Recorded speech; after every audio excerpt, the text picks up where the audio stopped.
Guys, I am so excited to be with you today and introduce you to a new friend of mine. Her name is Regina Chen, and she was introduced to me not long ago by a mutual friend, Angeline On with Pacific Coast Title. And I just really admire her. I've learned a lot about her. And what I was really impressed by her is the move that she's making in social media is just so impressive for somebody who is just starting out. And, anybody who likes me, I like them back usually. And one of the things when Regina and I first talked was, she was talking about kind of, what she saw we were doing with our team. So I asked her to do a video with us. We've got some exciting things to talk about. Before we move into it, please make sure that you subscribe, like, and hit that bell. With that said, let's get started.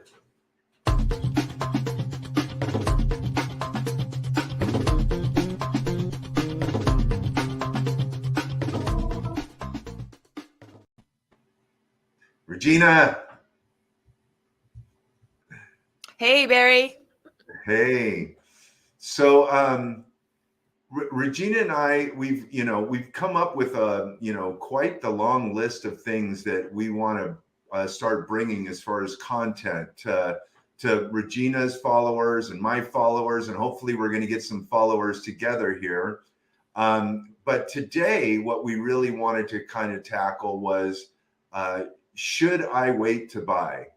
And Regina's got a lot of insight because she's boots on the ground. She does a pretty good business that's only growing at this point.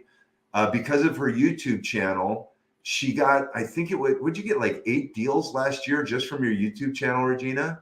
Yeah, eight or nine. Yeah.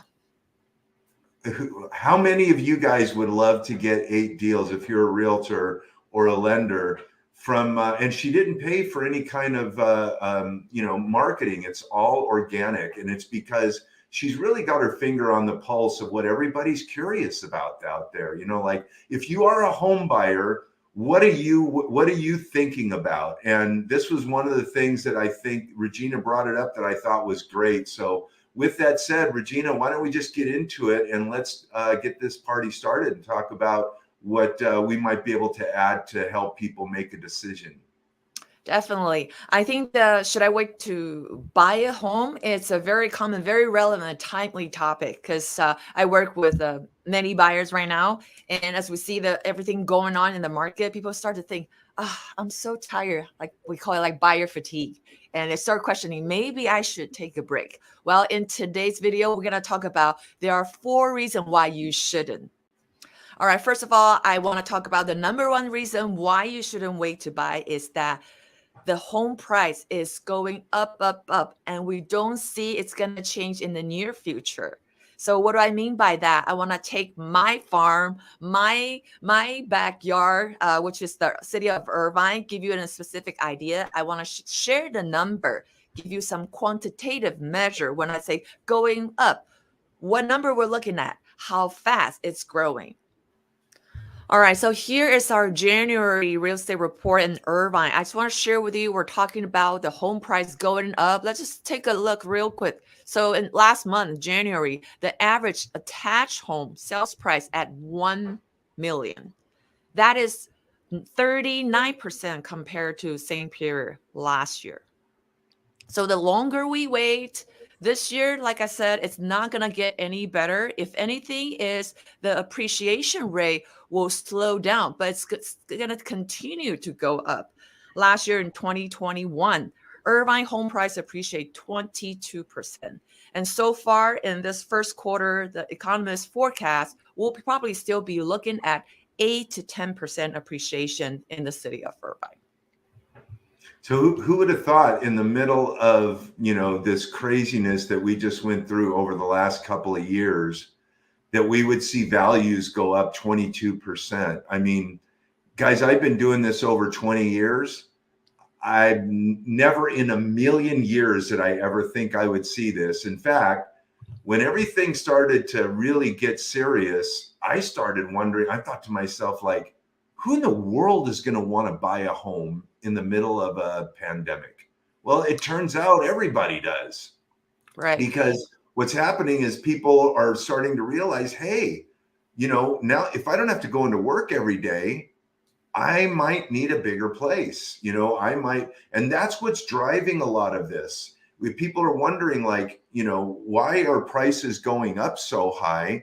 And especially when you hear all these doom and gloomers talking about, some sort of a foreclosure crisis or something like that. There's just, the numbers do not tell us that at all. In fact, Regina, because you're boots on the ground right now and you're actually meeting with these clients, I mean, do you find that what I just said is true? Is there what is your take on why values have gone up so much? I know not as many people are willing to sell. Inventory is just ridiculously low, right? So why don't you talk about that? Yeah. So what's been driving the so like rapid home appreciation itself is probably, Barry, I would love to do another episode with you. That's very rich. So many things that any factors are in play. But I think one of the two, I'll just probably in today's video, I'll share the top two. I would say one is that even before pandemic time, if we look at the new home build, the supply of home available even before pandemic is dwindling down. It's less and less compared to previous years. That's one thing. So on the supply side, it's already going down. And on the demand side, there's a main driver. It's more demographic driven. The millennial generation, they're at an age are ripe for home buying. They're either like leaving their house, they're ready to buy their first home, getting married, starting a family, having baby. So that's when we see the big cross. Demand is going up, but the supply is not prepared for this surge. And the U.S., the millennial accounted for 6.5 million. So that's a huge buyer base. Right now, the economist forecast it's going to take several years to digest that demand. Or some people maybe eventually decide that they've been priced out. Just consider how strong the price increase is. Will start to see like a different kind of a housing demand. Maybe people end up deciding to live with their parents, grandparents. Maybe we'll see more multi-generation living. But at least for now, this is not going to go away in a year or two. So that's why we're seeing like such a strong push on price. It's simply a function of supply and demand. And that also explains why you shouldn't wait. If you want to have a home in the near future, like 2 years, 3 years, at least in the next 2 years, not going to get better. If you don't have to, then, it's farther out. It's harder to say. But if in the near future, you need it for, like we said, for your baby, for your, your family needs, then you really shouldn't wait because the price pressure or the appreciation is not going to go away anytime soon. Well, and, to Regina's point, I can tell you from somebody who talks to, potential homeowners all the time, it's always been a thing when somebody's a new home buyer, especially, millennials, younger people, often they will need what we call a non-occupying borrower that, one of their family members, a father, mother, maybe father and mother, maybe a brother that will have to go on the loan so they can qualify for the home. We're seeing now just to cap off what Regina was just saying is not only do we see a little bit, I think, higher influx of non-occupying co-borrowers. So, these new buyers can qualify in the first place. But to Regina's point, we see families, combining their forces and moving in together. This has always happened, but I think we've seen an uptick in this happening, especially I've noticed it over like the last year or so, for sure. That's good. And actually, that's what I'm seeing in the market. And also another important factor that when people don't wait, I definitely want to pick your brain. I know that probably all the audience read that on the media article headline that we know the interest rate started to inch up.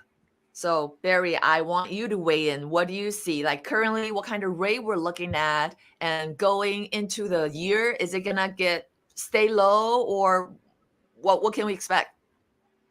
So first of all, you said a lot in that statement. So first of all, rates really haven't gone up yet. The Federal Reserve has been signaling that they were going. There's going to do it. There's a couple of things that are going to be happening when the pandemic hit. Let me share my screen. Actually, when the pandemic hit, what happened was that if you can see this nightmare right here, this is a live bond chart, by the way, guys. What most people don't understand is that interest rates don't go up. When the Fed talks about raising interest rates, they're not talking about raising your rates or raising my rates. They're talking about raising the rate that they loan to banks with, and that banks can borrow, loan to each other, right? So what happens is that the bond traders, the people that are these hedge funds that are cutting billions of dollars in checks for bonds, they're looking at what the Federal Reserve is doing, and this is telling them kind of in advance what they should be thinking about, because bond traders are thinking in a much longer time span, not just about what's happening this week or next month. So what happened is that bond traders, last February, they started, this is when all of a sudden, we started seeing February right here. This is when we started seeing, the interest rates started creeping up. But really, in September of last year, see this massive fall off here? These are bonds going down and rates going up. Now, why were they going up back in September? Well, it's because the Federal Reserve started talking about how inflation may not be transitory, and that they're going to start raising the rates in 2022, which was a little bit of a change, because initially the Federal Reserve was saying that they were going to, they probably wouldn't start raising rates until maybe 2023, because they felt that inflation was transitory. But what happened was, back in September, they started changing their language, and inflation is the enemy of bonds. So bond traders started selling their bonds and rates started going up. If you look all the way over across here, rates are the highest that they've been right now since June of 2019. So if you remember, like this nightmare right here, this is when we had the lockdown right here. And you can see that bonds started going up and rates started going down way before the bond market hit, because there was all the talking heads said we were going to be heading into a recession. Now, recession, a lot of people are scared of that term, but a recession is a normal part of the economy. You cannot conflate what's recession to what happened in 2008. And we see a lot of people doing that. There's expansion, which means everybody's buying and the party's, really going well. And then there's recession, which just means that people aren't buying as much. That's what recession means. And we were telling everybody back here that bonds were going to go up and rates were going to go down. This was way before COVID hit, and everybody thought we were crazy. Well, when COVID wound up hitting, the market just went bananas. But check what happened. Bonds started skyrocketing again and causing rates to go down, because the way that the Federal Reserve combats a recession is they lower interest. They lower their interest rate. Rates are near zero right now, and they have been since when all this nightmare started. You and I we don't have a 0% interest rate, but that's the way that the Federal Reserve keeps the money flowing, is they lower the federal fund rate so banks keep loaning, you see? Now, inflation is the enemy of bonds. So now that we're talking about inflation, that's why we see bonds going down right here. So interest rates, right around here, were in the mid fours, I would say, low to mid fours, and then they went all the way up. At the peak up here, we saw rates down. Well, everybody knows they were way below 3%. Like, we were locking people at 2.625, even 2.5% right around here. But now we're back around again, where depending on your credit, depending on how much money you're putting down, depending on, are you buying an investment property? Are you buying a primary residence? All of these go into calculating your interest rates. but interest rates now are in the high threes, even low fours, depending on your individual situation. And we see that they're probably going to continue to go up in the short term. We do believe that we're going to see rates wind up going back down again as soon as we go through this cycle and all of the glut, that's out there with supply starts to work itself out. We think that the Federal Reserve also believes that inflation is going to come back down, and this could cause bond traders to start buying bonds again, and we could see rates going up. But guys, nobody has a crystal ball, including myself. We just have to deal with the numbers that we see them right now. And right now, you can clearly see that rates have gone up, but that doesn't mean that it's not a good time to buy. In fact, it's the opposite, because the weird thing that's going on right now is that rates are going up and so are values, because there's no inventory out there, right? So I just want to, before I end with this slide, I want to go back and I want to talk about, people think that this is a very high interest rate. Guys, we were in the low fives back here in November of 2018.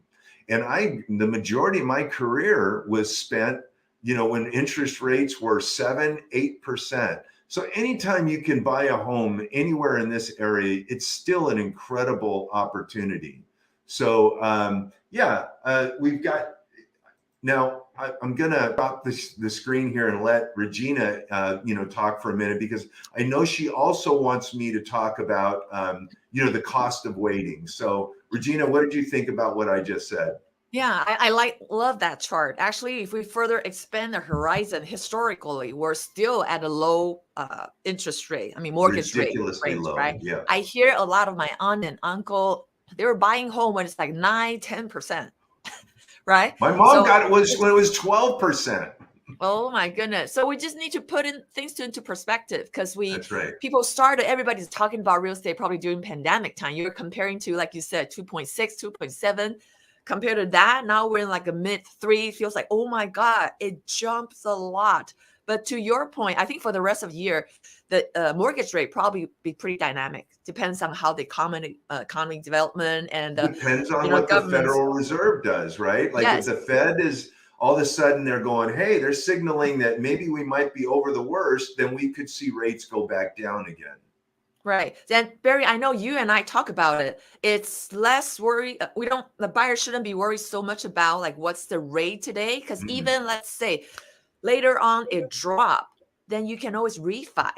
That's right. Because we're working like with multiple factor right now. It's again, bringing back to today's topic, that there's a cost if you wait, right? Because the home is price continue to go up while the mortgage rate is fluctuating. In the bigger, like longer time horizon, bigger scheme, you should get a home you love now. If you see it, you should lock it down. And later on, you can wait for the good time to refi your home. That's right. Am I right, Barry? Will you say so? And in fact, we have a system in place where we automatically put our clients into the system when rates go down to a certain level. It automatically locks them, of course, with their permission to do a refinance. But to Regina's point, you guys, I'm not going to talk about all my clients because I have a lot of them. I'll talk about myself. When I bought my last house, I got a 30-year fixed. I thought it was a great rate. 3.75%, I think, was the rate that I locked on that last home. I wound up refinancing like 4 times over the course of like 6 years because rates did come back down. Then all of a sudden I needed to pull some cash out so I could do some work around the house. And then I refied again. I mean, I don't want anybody to look at an interest rate necessarily like it's a life sentence. Of course, we want to put you in a 30-year fixed rate. If you have a good feeling that you're going to stay in that home over the long run, rates are so low that we want to recommend a 30-year fixed rate. But if you're the type of person that for an absolute fact you're not going to stay in that house for longer than 5 years because your company's going to send you somewhere, or maybe you're retiring to South Carolina or something like that, then you can talk about, maybe some other products like an adjustable rate. But I don't like adjustable rates because there's been so many times that clients have told me that they want an adjustable rate, and then all of a sudden their situation changes, and 3 years down the line, they realize they made a mistake. They should have gotten a fixed rate. But even if you get a fixed rate, unless you believe, if you're of the camp that you think we're never going to see rates go down again, then, obviously, you want the rate is more important to you. But guys, I'm 99% of the people that I talk to or that I listen to in this industry, they don't think that's the case. As Regina just pointed out, we're going to see a lot of this. Getting your offer accepted first, finding a home that you love first. That's the number one most important. Getting your offer accepted on a home that you love. Man, that is what we're all looking for. Of course, we want you to get the best rate possible, but I don't want you to miss an opportunity because you for somehow or another you think you're so plugged in that you're going to be able to get a better rate by waiting. I'm going to share my screen with you real quick. This is what we call our cost of waiting analysis. So what Regina and I discussed prior to doing this is that she wanted me to put together a cost of waiting analysis for somebody who is looking to buy, let's say, $1 million property. Now in Irvine, where Regina's farm is, $1 million property could just really be a really nice townhome, right? And yes. So I did calculate in here a little bit of an HOA because Irvine usually does have an HOA. But we went very modestly on this particular example. I'm going to see if I can blow this up a little bit so you can see it a little bit better. So I've got Mr. and Mrs. Homebuyer here. Mr. and Mrs. Homebuyer is coming in and buying $1 million property, and they're putting down 20%. Their current interest rate is 3.875%. Now, the APR is, if you don't know this, guys, APR and interest rate are different. APR is the calculation of all of the costs involved with buying that home. It's not the interest, plus the interest rate. It's not the interest rate. Your payment is based on the interest rate. The APR is a calculation of all the closing costs combined with the interest rate, okay? But let's say that Mr. and Mrs. Homebuyer wait 6 months. You just heard Regina say that, values have gone up 22% in her farm over the last year. Now, we know that we're praying that it slows down because the market is unsustainable. I mean, at some point, it's got to slow down. As soon as people start, putting their homes up for sale again, and we see a nice rise in inventory, hopefully it's going to slow down. Nobody expects the market to actually reverse and go down. And I can show you why in a different video on this, but just using a modest, I think it's 4% appreciation. If you wait 6 months, that's 4.21% appreciation. Over that 6-month period, with only 4.21% appreciation, now instead of an $800,000 loan amount, you're going to have an $833,000 loan amount. Your down payment will have to increase in order to maintain that. We're going to go down here to the actual cost of waiting analysis. The appreciation, using that 4%, slightly over 4% appreciation on that $1 million property, that means you would have lost $42,000 in a potential appreciation over that 6-month period.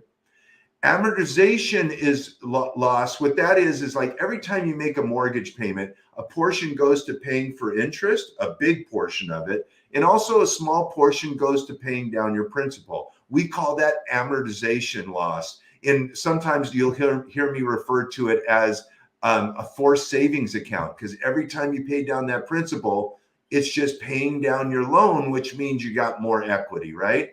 So when you combine the loss of appreciation with the amortization loss, as well as the annual loss in cash flow, your payment difference is $218 a month.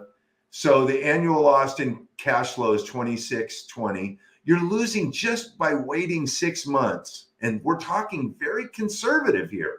almost $50,000, folks. Waiting 1 year, almost $90,000. On $1 million property, waiting 2 years, almost $160,000. Guys, if this doesn't wake you up and realize how the most important thing that you should be focused on right now is you should be focused on getting pre-approved. In fact, conditionally underwritten approved. We're going to be talking about that in a different video, Regina and I. And you got to get with a great agent like Regina and get aggressive and get out there and because it doesn't matter what the interest rates are. If you don't have a home, if you can't buy a home, it's irrelevant. It doesn't matter if interest rates are 2.5% or whether they're 5%. If you don't own a home, it's irrelevant, right? So you got to get that home first. Then we can position you to start talking about lowering your monthly payment by getting a better interest rate at a later date. Is there anything else that I didn't cover there, Regina? Barry, what you said is so rich. There's so many nuggets there. I just want to respond to that. First of all, yes, I asked, thank you for making that chart, Barry, because I become more visual because we talk about, interest rates and all the price appreciation, but now you can see like numerically, quantitatively, what does that mean to you? And Barry is right. The number, the assumption rate he used there is very conservative. In the report number I share with you now, every month we see that the close price, meaning that the house actually going to escrow at, is on average 5% of the list price. What does that mean? That means every new month, every new listing, the seller gonna price up 5%. That become your start bidding price. So it's every 5% on average. Of course, every house is different, but on the market level, we're looking at 5%, almost like every month, 5%, 5%, 5%. So in the reality, if you're trying to buy an Irvine, the number gonna be worse than what Barry shows in there. Okay, we're not trying to tell you, just put things into perspective. Okay. Yeah. And so that's one thing I want to put it out there. Definitely in the real market movement, it's rapidly faster than that number there. And a second thing is that I totally agree with Barry that it's always easy. That the hard part is it takes time for you to find the dream home, the home you like. That takes a lot of factor, right? That you have a home listed, active for sale, you can try to tempt. That's the first thing. You need to like it. And then you have to win the competition. Then you have something solid. But once you find your home, the back end, the finance, like we talk about, you will have the flexibility. It's easy to refi when the everything lined up, the situation's right. But if you want to keep waiting for the lowest rate and you enter the market, there might be nothing for you. There might be a lot of things, but nothing you like. But then what? So the number is an empty situation, doesn't mean anything. It's not helping you at all. So I completely agree with Barry. So again, it's just that you should get pre-approved, be very proactive. I know, I understand. It's very exhausting, not fun being a buyer nowadays. But we are talking about it is worth it. It's for you and your family. It's a long-term investment, and it's for your personal on a day-to-day enjoyment to have the lifestyle, the place you want to be in. That's right. Yeah, I mean, like Regina said, nobody's trying to scare anybody.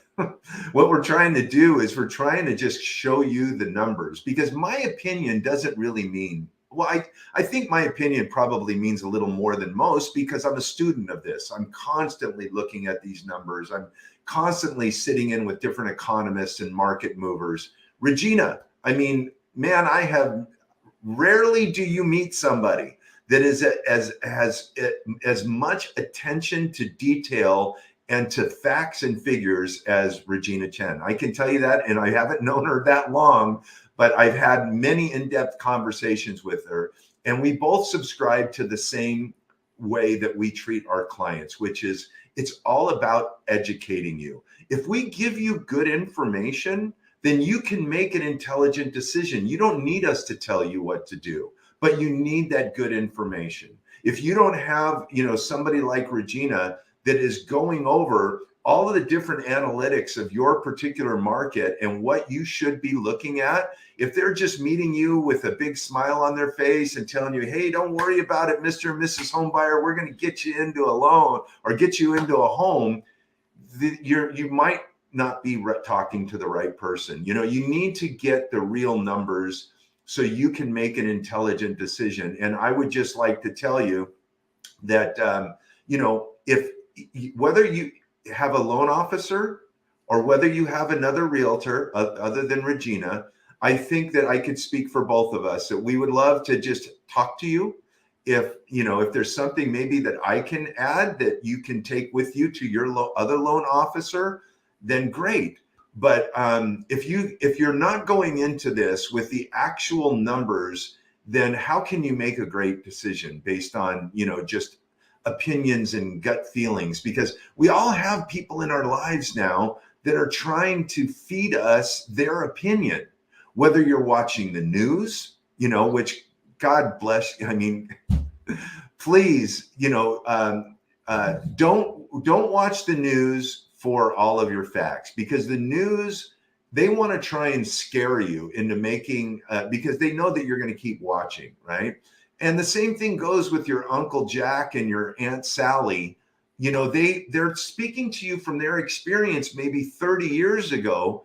It doesn't necessarily apply to today's market. You need good, hard numbers to be able to make an intelligent decision. So with that said, is there anything else that I didn't cover or that you'd like to say, Regina, before we wrap this up? Yeah, I think another way thinking of this, that how for buyers why they shouldn't be waiting, is that, okay, let's say you decide not to buy. So what's the alternative? Are you renting? Are you a renter right now? I also want to share another numbers. If not, you already feel overwhelmed or bombarded by number, but we're very number driven, right? We're not just telling you, how I feel, what I think, it's fact based. So again, take Irvine, for example. The rental in Irvine last year, 2021, increased 16%, 16. So let's say that you said, I'm not going to buy, I'm going to wait. Then be sure to know that your landlord going to tell you that, hey, we need to adjust the rent again. So last year, 16%. This year, it's going to continue to increase, but to a lesser extent. So your expense, your rent expense, is going to continue to go up, and you're paying your landlord's mortgage. Your rent money is going to the water, not doing anything for you. Why not put that into your dream home to grow the equity? And also, most important, you're not just buying a home only from the financial perspective, like we talk about. It's your life. It's for you and your family. I just want to lay down another layer for you to think about. If you don't buy now, if you're a renter, your rent expense is going to go up, and that money is not going to do anything for you. That's right. And I do often a rent versus buy calculator that I could show to anybody who might be interested. But to put an underline and an exclamation point on what Regina just talked to you guys about, this is an article from CNBC. Single family rents are surging and investors are flooding the market. Guys, there's no way to candy coat this. There are billions with a B, billions of dollars that are coming into the market from hedge funds that are buying up entire neighborhoods. And they're not buying them up because they're looking to flip the house and make a profit. It's because as the values go up and more people get priced out of the market, you don't have many choices. You can either, maybe buy with some of your relatives so you guys can afford it. Maybe you rent somewhere, or maybe you go move in with your mom or your parents or whatever. The real estate market is on fire. There's no inventory. We know that billions of dollars are getting pumped in by what we all would consider smart money, right? These are hedge funds. There's no reason why you should be spending hundreds of thousands of dollars paying down somebody else's mortgage. If you can buy, if you have the ability to buy, then you need to at least get some expert opinion as to what your options are. So that would be kind of my ending thought, and to put a underline and an exclamation on That's Regina's point. awesome.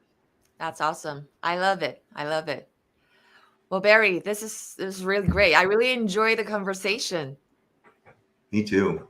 Yeah, I always like I always love meaningful conversation, Regina. I find it very difficult to like talk about the weather with people, like especially if I like you and I respect you. I want to know, like, hey, what do you know, what's going on? Like, what do you think is happening here? Let's have a spirited discussion. And man, I've just found such a great partner in you. I really appreciate you, and thank you so much for including me in this, and all the other things that we're doing right now. I'm very excited for 2022, and all of you guys should be as well. With that said, thank you so much, Regina, and guys, thank you for watching this all the way through. If you did, don't forget to subscribe, like, and hit that bell. Everybody have a Thank you, great Barry. day. Bye.